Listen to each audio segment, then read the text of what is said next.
అందరికీ నమస్కారం. IYR talks మొదలుపెట్టి ఎఫెక్టివ్గా పోస్టింగ్స్ మొదలుపెట్టి ఒక సంవత్సర కాలం అయింది.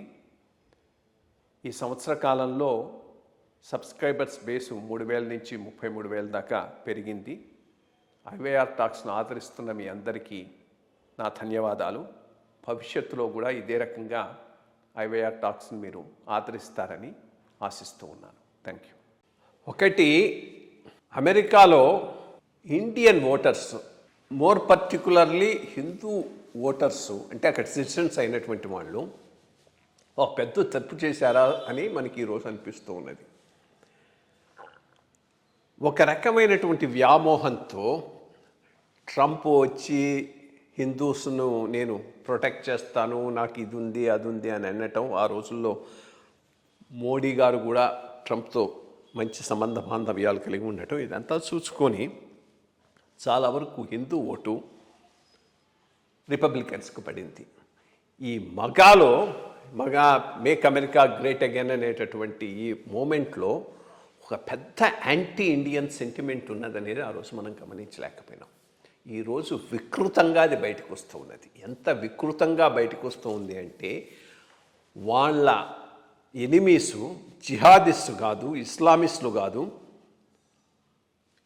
ఇండియన్స్ H1B వీసాల నరకల్లో దీనిని పెద్ద ఎత్తున ప్రచారం చేస్తూ ఉన్నారు. ఎస్పెషలీ రిపబ్లికన్ ఐడియాలజీని నమ్మి రిపబ్లికన్ పార్టీలో ఉండి పైకి ఎదిగిన వివేక్ రామస్వామిని మెగా గ్రూప్ టార్గెట్ చేస్తున్న విధానం చూస్తూ ఉంటే చాలా అసహ్యపూర్వకంగా ఉంది.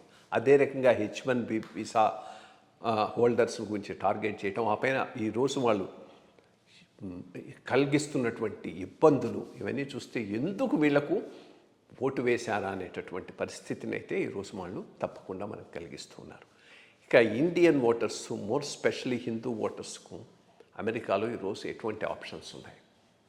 ఐ థింక్ వాళ్ళకి ఇంకా డెమోక్రాట్స్ని మించి ఆప్షన్ లేకపోవచ్చు.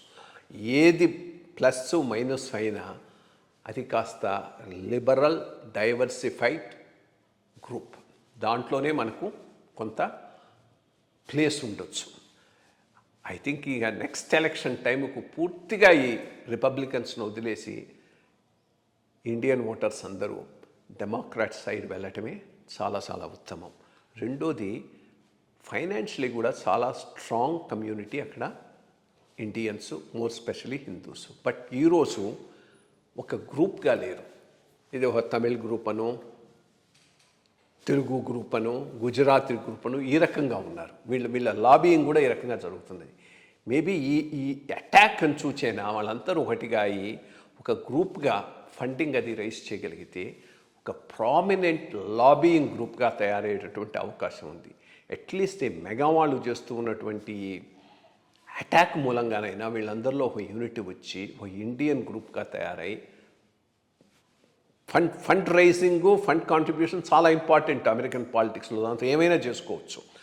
చేసి దాని ద్వారా లాబియింగ్ చేసి ఈ మనకు వచ్చేటటువంటి సమస్యలను పరిష్కరించుకోకపోతే ఈ మెగా రైట్ రియల్గా ఒక పెద్ద థ్రెట్ కింద ఇండియన్స్కు, ఎస్పెషలీ H1B వీసా హోల్డర్స్కు తయారయ్యేటటువంటి పరిస్థితులు అయితే అమెరికాలో ఈరోజు చాలా ఉన్నాయి.